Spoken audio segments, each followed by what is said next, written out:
Hello everybody and welcome to my channel. My name is Debbie. I'm a mixed media artist, and if you're new here, welcome. If you're one of my lovely regulars, welcome back.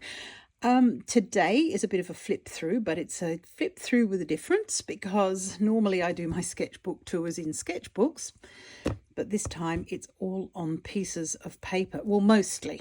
I have my sketchbook here because one of the things I want to show you is in here, and the rest are on pieces of paper. Before we get to that, the usual housekeeping: don't forget to leave a like and subscribe, and leave me a comment if you have the time. I try to get back to absolutely all of them. And if you like what you see here, then do consider joining me over on Patreon, where I have a tutorial about what we're talking about today, what I'm showing you today. And I also plan some more, but also be aware that everything you're seeing today, although this is a Gelli plate flip through and to show you all the things that I've made with my Gelli plate, you can do all of these straight into a sketchbook or straight onto a piece of paper. You don't have to use a Gelli plate. So think of it as a bonus in that way, because if you've bought, a lot of people have bought Gelli plates, they've used them once, they've popped them in a drawer never to be seen again. And I'm one of those people. I bought one, I think it must be 8 years ago, if not 7, 8, 9 years ago. I used it once and I thought, it's not grabbing me. It cost me a lot of money, consider it's not grabbing me. Into the drawer it goes. I'll think about it. I thought about it for 7, 8 or 9 years, and then I realized, come on, I've been painting for a long time. We're talking going on 45 years, I'd like to say, and 30 of that professionally. So I must be able to find a way to use this bloody thing, because it cost money and it's sitting in a drawer. So I got it out and I had a play, and yeah, it was a game changer. So today I would like to show you how I use my Gelli plate, and it is not the same as usual. And please believe me, I don't want to disparage anybody else's art journey. Your journey is your personal thing, and I would never, ever say to somebody, you know, what you're doing isn't good enough. However, I can say what they're doing isn't for me, because it's, again, personal.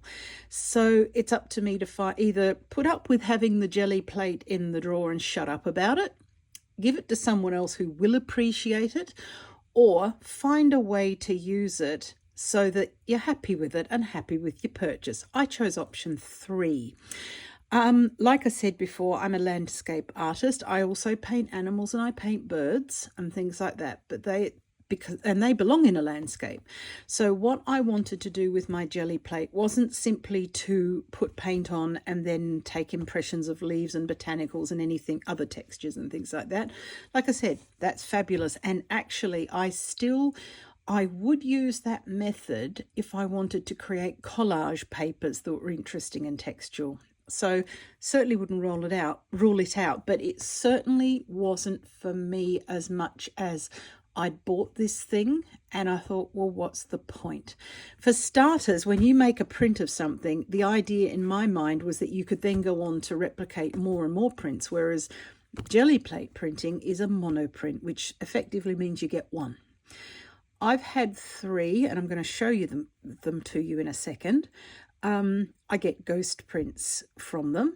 When I clean the plate off, I basically press onto another piece of paper and I get a ghost print.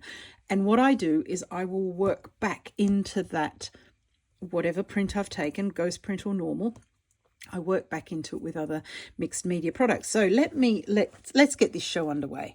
That's one that we can have a look in a second. Oh gosh, sorry about the lights there. Let me hold it up like this. This is what I mean. My Gelli prints are not like other people's Gelli prints. I dare say there are other people around doing this, but this is what I like to do with my plate. So what I will do here is I will start out, and again, I won't sort of go into too much tedious detail, because if you're interested, like I said, there is a tutorial. And if you don't want to make a Patreon commitment, which I know a lot of people don't, money's money, I get that. My tutorials are also available to purchase, so if that's the one you're interested in, You can go into my shop without being a member. However, members do get a discount from time to time, but anyone can do it. Anyway, by the by, this is what I do. I start off with acrylics, and then I pull the print, and then I work back into the print with my other mixed media things, because that's the whole point of being a mixed media artist. If, you can use all these things. So this it's got the start of acrylic on it, and then it's got coloured pencil, acrylic markers, fine liners. I think there might even be a little bit of soft pastel in there, but those are the main things. Now, this was one print. If I can just grab my sketchbook and find this. Sorry, tedious bit first. I forgot. Oh, yes, it is in this one. I was going to say, is it even in this one? I got 2 prints from this. This was the first one, and this was the ghost print. And like I said, I'm going to show you what the ghost prints look like in a minute, because there's so much you can do. As you can see here, these are 2 perfectly good prints. So even though Gelli printing is a mono technique, i.e. mono one, it's not unusual to get a couple. And I really think that that's quite useful. They're lovely and vibrant, and I love the way I work with them to be able to say, right, I've got the outline here and I've got the basic gist. Now I'm going to go back and do this, this and this. Sometimes I do a sketch onto the Gelli plate with my Posca marker. Let's grab one of those. It's just a plain black Posca marker. This one is the 1.8 to 2.5 millimeter one. I've got a finer one, but this one actually works quite well and doesn't dig into the plate. If you do that, you'll get a nice black outline, which also looks good if that's what you're after. So let me show you those. So those are these 2. Room. Just put that there, and that can go down there. And here are another 2. One of these is the first print, and one is the ghost print. This is the first print, I believe, and I actually damaged that. I don't know how, but I did manage to almost go through the paper, so I've decided, you know what, that one's going to be for me. The rest of these are being framed and prepared to go into my shop. And although they're prints, and there are 2 of them, I probably won't ever do this again, because I don't have a printing plate. Like, it's not like lino printing where you can just go back and say, oh gosh, I haven't done this one for a while, I'll pull a few of that one. This is it, basically. So this is the only one that's going to be released into the wild. And I also, every time I do this with the first print and the ghost print, I actually do change it so that they're never identical. So it's still an original sort of thing, but I still like the fact that it has characteristics of the last one. But yes, I had a dig there. It doesn't matter, that one's for me. So this is an owl that I have done this last week. I had a bit of a flurry over the weekend and did all sorts. And this is the ghost print that come off that, which I'm now going to put in the detail to. And I love that. So I've got this and I've got this. They're basically not twins. They may be brother and sister, but they're not twins. They may be cousins. Sometimes they become very different. And I'll show you that as we go on too. But again, start out with acrylic and then work back in with other mixed media. And for me, that means usually coloured pencils and markers. There's a bit of ink action in this one as well, because I'm really enjoying using my inks at the moment. So that one's got a little bit of both in it. But as you can see, you've got to basically, even though you've got the basic outline and you've got the same pose in each, you start again on the ghost print. You can, and that's a good thing, because you can do anything at all. If you're after identical, well, you get to copy this one if you want to. I can't copy anything. I'd be the world's worst forger, because I can't even write my own signature twice. So copying for me is difficult. In fact, my day job is I write patterns for magazines and I write books as well, mainly sewing patterns. And I started this job 30 years ago, September 2024, because I appeared to be too stupid to follow a pattern.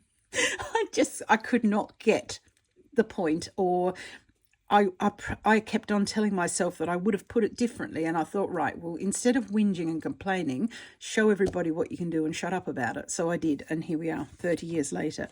So I can't copy exactly, but I can get the same sort of vibe, and that's really what I aim for. So this is my owl, a bit folk arty, a lot less.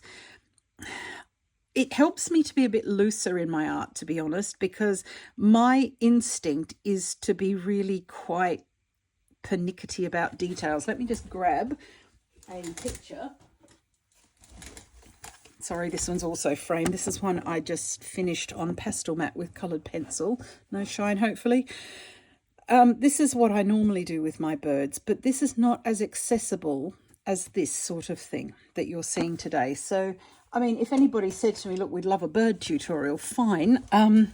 It would take longer and be a lot more sort of in-depth. This sort of thing is accessible to anybody. It is easy to learn and you get great results. But I really like that. So I'm going to do another one with this one. I've sort of been sideswept onto a few other projects. It's the week before Christmas, so you know how it goes. But I will finish this, and again, these will go into my shop. So you'll be able to see them there anyway. This one was weird because I didn't get a ghost print. Basically, this cat, this is it. And if you have a look there in the background, if I hold it up a bit more, those textures, this is what I do it for. I could paint this cat straight onto a textbook, here we go again, sketchbook page, and that would be really nice. But I love these unexpected textures that you can get when you're printing with a Gelli plate. You can see where I've made the brush strokes with the acrylic paint, and then I've worked back in with coloured pencil, and that's about it with that one. Here is the strong dark outline that I was telling you about before. I think it was a little bit visible in the owl as well, and I quite like that as well. It's beautifully solid, and yeah, it had been ages since I painted a cat of any sort in any medium, so this was my Gelli one, and yeah, I think it's something I'd like to do again. I actually haven't. He's coming up. Here is a landscape. Now there's a twin to this somewhere. Well, not a twin, actually, a brother or sister to this somewhere. Again, starting out the same way. I've used slightly smaller outlines. Actually, this, I reckon, is the ghost print. And if I find the other one as we're going along, I shall point it out and show you. But yeah, coloured pencil, worked back over the acrylic, detail in the foreground, some nice rocks. Oh, it's really bugging me. I know there's a twin to, or a brother or sister to that here. Oh, good grief.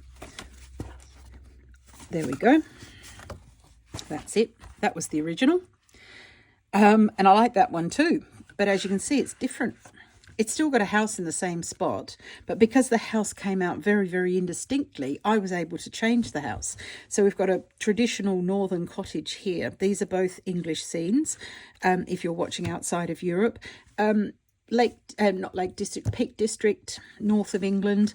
So we've got a traditional cottage, and I thought we'll go a bit bigger. These people have done quite well for themselves. They've got 2 stories.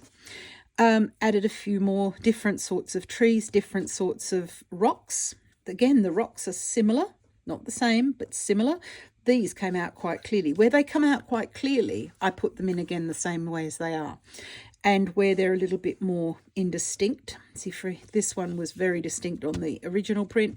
On this one, it didn't have the peak on there. It just didn't come out that way. So I was able to change the rock, and I can change where I put the foliage. Here I've got some blackberry leaves, and here I've got some grasses. This is how it works out. And yeah, so those two are related. I bought a couple of different size Gelli plates. So basically what I went from is having one in a drawer, not touching it, resenting it every time I saw it, to buying 5 more. That's that's logic for you. But to be fair to actually, I'm not sure if I bought 5 more or 5 altogether. But anyway, My point is, I did prove to myself that I was going to use them before I went and bought the others. When I realized that I could do what I wanted to do with it, I fell very, very deeply in love very quickly. And I thought, you know what?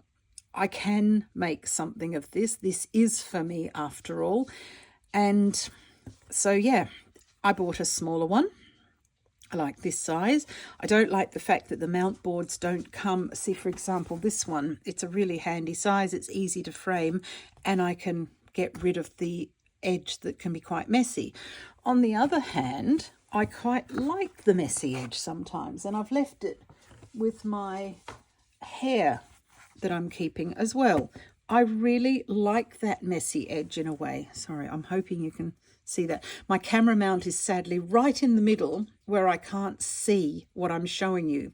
So I'm just hoping that there isn't a shine. Please shout if there is one. Yeah, I like this edge actually in a lot of ways. It also indicates that it is a print. And yeah, that's a bit of fun. So this was the smaller one I bought, and this is a useful size, and yes, it goes neatly into this frame. Again, coloured pencil, a bit more acrylic over the top where I wanted details, and some fine liner. And these, I don't think there's a ghost of this one either. Some of them just don't. And I'm liking that as well, surprisingly. It is completely random. You get what you get and you don't throw a fit about it, basically. There's your print. Is there any paint left on the plate? There's your ghost print. Hurry up and get it off before, there are things that I do if it dries. Actually, mostly I do dry it. So, get that. Don't clean the plate. Use the paint there and see what you can make with it. This one is a round one that I bought, and I love round things. What I've got to do here is this will almost certainly be framed in a square mount, because getting a round mount, the budget doesn't allow to have the mounts ready-made, or rather custom-made, but I love the idea of looking through a round porthole and seeing a sea scene. And there is another one of these floating around too. Please don't ask me where it is. It'll be in a sketchbook somewhere, but this is the ghost print. And what I particularly loved about this is all that glittering sea and the foam. That was the natural bubbling. It's a bit here in the sky as well, if you can see that. Hopefully that's all in sharp focus. Again, who knows, because of the camera mount. Doesn't matter. I'll show you. Yeah, we're good. That's what the Gelli plate did. I could spend hours sitting there with a brush or a marker dotting those pieces of white on, and they wouldn't look as natural as they do. And where they've turned out, and in the sky with the clouds, it's just awesome. And this is why I went and bought more Gelli print plates, because I thought, you know what, I do like this if I can do this. Well, of course I can do this. There's literally nobody policing this. If the art police come to the door and arrest me because I've changed the way of doing Gelli prints, I'll put a note up onto YouTube for you so that you know where I've gone. I'm not expecting the call. This is what I want to do, and I love it. So yeah, there is another one of those. Now, ghost prints. This is what I wanted to show you, because this is a particularly good lot. Hot off the heels of my other cat, I was in a cat mood, and I thought, well, let's do another cat rolling. Look at the texture on that. You could paint that, but you can't get it like that. And it's completely beyond my control. And let me tell you, as an autistic, I'm autistic, Asperger's. As an autistic control freak, also German, I've got no hope whatsoever. I like to be in control of things. However, with this, I can't be. I've just got to give it up and put up with it. Like I said, you get what you get. You don't throw a fit about it. That's new for me, because I want to control where everything goes. However, I am delighted and surprised in the best possible way when this happens. And I get this amazingly magic result that I can work with. And so if you've not thought about Gelli plate printing because you don't like what people are doing with it, or if you're not sure it's for you, please take this as your signal. This is your sign, in case you're waiting for one, that you can do other things with it. And yeah, love, love, love, love. This was the second. Actually, no, I think this was the first. One of these was the first. I can't tell anymore. And again, look at the textures on the cat and on the background. And I've put a bit of coloured pencil. I've actually used a bit of ink on here too. But as you can see here, look at that. And all I've done to find those textures, because of the way the acrylic ink has, the acrylic paint has printed it, all I've done is I've gone over that with a coloured pencil, super light, so that it just hits the high points. And now we've got this texture that I didn't know was there. My job is quite simply to bring it all out. So loving those. And this is the first time that I've ever had 3 prints. So we've got whichever the first one is and the second one. I want to say this is the first one, actually. This is the second one. And I got this third ghost print. Now, as you can see why it's called a ghost print, because you don't get much. And again, this is completely beyond your control. You get what you get. This has got enough for me to see what's going on where. I can draw it back in anyway. But this has got enough for me to get it pretty much the same, but not identical. And that's special. This is all something that's new to me because, like I said, it goes against my normal nature of wanting to be in control of everything all the time. So this has got a little bit left over from the owl's wing. That's what that is. Because I didn't clean the plate off. I thought, well, let's see what happens here. What's the worst thing that can happen is I clean the plate onto a piece of paper. But it's given me something I can use. There is definitely a cat there, and it's definitely rolling over. And the textures are definitely gorgeous. So these are my 3 other cat prints. And I'm going to keep one because I love them. I think I'll probably keep this middle one. I like his face better. Mind you, I think I might work with this one too and make his face a little bit nicer. It's just a bit too pointy at the moment. I prefer this little plump face. But what do you think so far? It's just, to me, it has been a revelation, and it sold several more Gelli plates because, and I'll probably buy another one. This one is another one that didn't give me a ghost, sadly, because this one I quite like. Again, starting out with acrylics, start out with a black outline, colour it in with some acrylics and make some marks and so forth, because those marks will replicate, and then colour and work back in with coloured pencil and acrylic markers. And these, a little bit of a mark on the back. I think, yeah, it'll be fine. I'll work it out. Yeah, I love the light in the middle of this one. You do have to plan ahead a little bit with that. I mean, with some of the light in the sky, I've put that back with coloured pencil because I had made the marks and I wanted quite a dramatic sky and reflections in the dramatic sea. But you can change things, and this is the thing. So that's the little bit of control I've got. I also like some of these marks here, which are actually chips in the paint, which I kept in as marks, and coloured them slightly to tone them in, but it's given great texture and not as much work as you would think, actually. I did about 5 of these in one weekend in a couple of 2-3 hour sessions. Here's another one ready for the shop. Oh no, it's signed, everything's done. Yep, we're good. That one's ready to go into its bag after photography, of course. Lake Windermere in the summertime. And again, start with a print, work back into it, but I don't have a second of that one, so that one's unique in that way. Oh, here's another one that I had a ghost print from the 2. We have a squirrel in our yard. This is the original here, and this is the ghost print. And as you can see, it is allied. They are related, but not twins. And just loving the organic shapes. I think organic is the word I'd most like to use about this, because the shapes are truly organic. You just can't predict them. I put the leaves in afterwards here and the berries. And of course, I didn't put them in here at all because they don't really need to have them every time. Squirrels, similar, not the same, but similar. But the pose is the same because it was a clear ghost print. So that was nice. I was happy with that. Like him. Might keep one of those. I'd like to... This is why I've gone to sketchbooks, because I can keep more. Another one here. This one's got some oil pastel on the top of it, but it is basically the same print. And that one's got a fellow as well. Wait a second. Let me just find one. That one's easy. That one hasn't. Gosh, that one... Oh, no, that one's that one. That one hasn't got one. I don't know. I must have done that in a sketchbook somewhere. But there is another one very, very similar. And yeah, just allows you to play.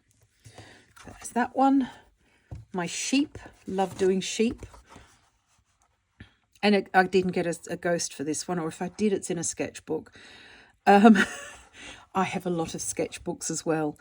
But yeah, I just wanted to prove to myself that I could do just about anything. And obviously, these sorts of fine details like the barbed wire fence here, if I bring that up a little bit more, and the highlights on the fence posts, the little tree, the little plants here in the grass, you can't get that sort of detail very easily with a jelly plate. Simply not cut out for it. But you can get these amazing textures, amazing backgrounds and everything else, and then work back in over the top with your mixed media materials to get these other textures and other shapes and details. So I can't think of many reasons why you wouldn't have a go at this, especially if you've already got one in a drawer. And I'll tell you what, if I had €1 for everybody who told me I've got one and I've not used it because I didn't like this or I didn't like that, I'd be able to buy another one. This one was a bit of a joke one. It kind of worked out and kind of didn't. And I decided, you know what, I'm going to keep the joke going and make it into something leaving the picture. So that's why the hair is on its way out of the picture. This one's got an acrylic start in life, and then I've used quite a bit of ink over the top, which has given me these lovely cloudy shapes over the texture. And coloured pencil. Yeah, but no, I might keep that one as well. As you can see, the walls are full and this is how it happens. I love these two. Again, they're different, but they're the same deer, and you can see the same pose.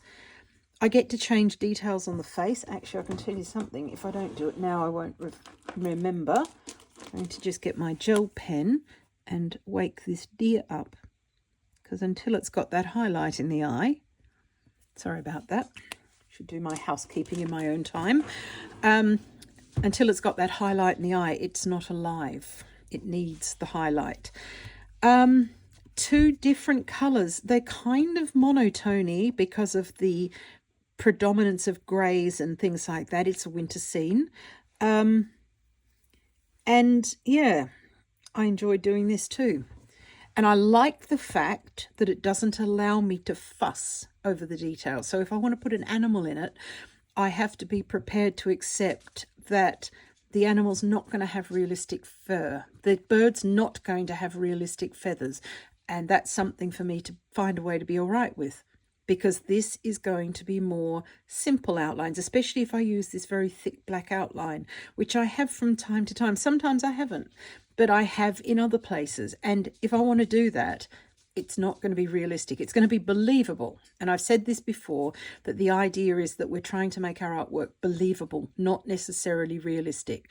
So if somebody can look at that and say, oh, look, a deer, and it's standing in a forest and it's obviously winter, then that's it. My work here is done, because that's what I set out to do. I have painted it. Actually, it was a wild boar. It looked like a possum. So, you know, it doesn't always work. I'm just hoping I'm convincing everybody. Another double, that's not finished. It needs some more highlight on those trees. The trees needed to be there because although this one worked because of the colours, this was the first print, this was the ghost, this didn't work. It was just too open and nothing there.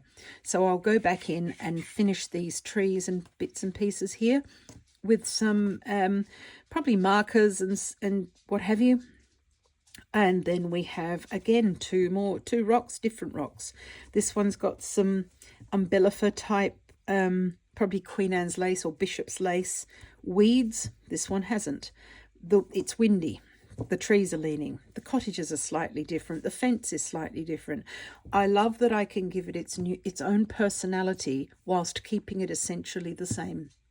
You can see the shadows here. Totally different, but the same shaped mountain. So different time of the day. Maybe these trees were cut down before this one was done.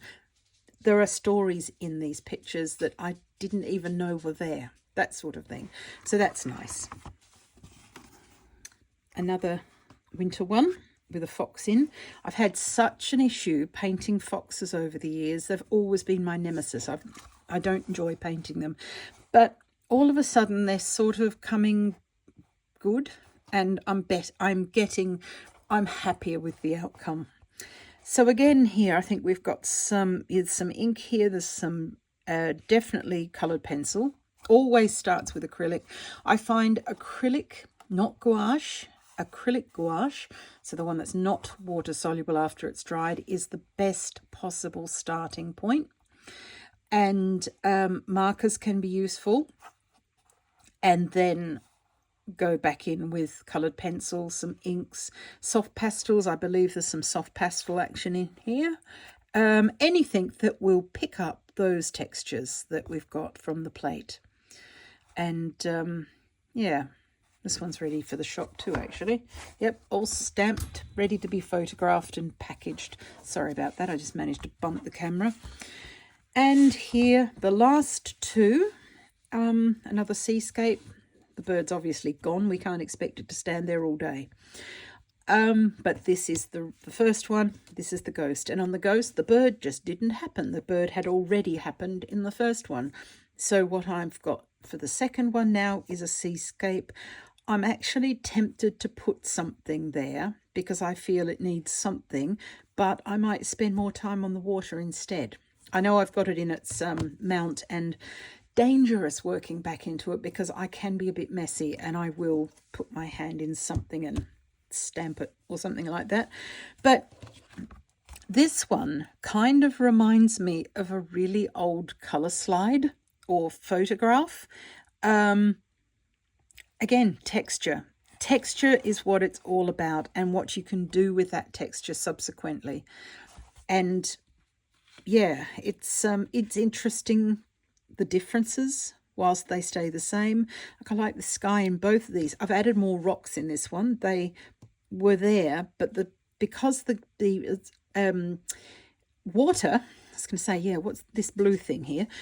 Because the water and the sea didn't print properly here the way it has on this one, I had a clear spot where I was able to put another rock. So I've changed that, and these rocks are a little bit more sort of present, and they're bigger. Got some flat ones and some smaller ones here because the bird is the focal point. And I hadn't washed the plate for this in between, or cleaned the plate, so I've got some brown off something else. But again, I don't mind that. It adds depth and it adds interest and texture. It's all about texture. So that. And yeah, like I said, I'm fighting the impulse to put something here in the middle. I really don't think it needs to be there. So, you know, if only I could leave well alone, that would be lovely. Right, so that is my collection of Gelli prints that I really, really wanted to show you. And let me know what you think. And do you do this? I mean, I'm assuming that I'm the only one doing this for the simple reason that I'm not actually seeing anything else around at all much of people who do it the same way I do. I might be doing it wrong. I don't think there's a right or wrong in art. I just do what makes me happy, and this makes me happy. So yeah, but would you have a go at this? Let me know what you think in the comments. And have you got one of those Gelli plates sitting in a drawer somewhere? Because, yeah, like I said, you've got to go a long way to find somebody in the art world who hasn't got one lurking. This might change your mind about adding another string to your bow in the art world because it is fun. It is pretty easy to do. And I like the fact that I can get a couple of prints, so I can increase the volume of what I'm doing, especially if I want to sell these things. And most of what you've seen today will be packaged and going into my shop in the new year. I had hoped to get them out by Christmas, but it's the week before Christmas. If you're watching this in the future, it's December 2024. Week before Christmas. Not going to happen. I have 3 commissions to get off to America, written ones to satisfy the day job. So yeah, let me know what you think, and has this changed your mind at all about Gelli plate printing? But yeah, I'm off to experiment. If I don't see you again beforehand, actually, this is not going to come out before Christmas, but let's say Merry Christmas anyway. Have a lovely New Year. If we're already in the New Year when you see this, which is very likely, Happy New Year. And like I said, don't forget to join my Patreon if you want to see more of this sort of thing. This can be done straight onto paper, just like a normal, here air quotes, painting. And I teach all of this sort of mixed media stuff as well. So I shall hopefully see you there. Apart from that, I'll see you here again next week with a new tutorial. See you then. Bye for now. Bye.